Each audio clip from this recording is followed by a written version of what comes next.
nahihirap, kahit na nahihirapan, at kahit na nasasaktan. Ito yung faithful.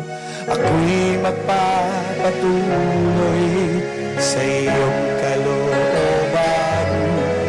At kahit na napapagal, at kahit na nasusugatan, ako'y maglilingkod sa'yo. Dahil labis kitang... Yan po yung katapatan. Hindi katapat dahil may pagpapala lang, maganda yung mga nangyayari. Si Apostol Pablo, pangarap niyang makatapos ng takbuhin, Acts 20:24.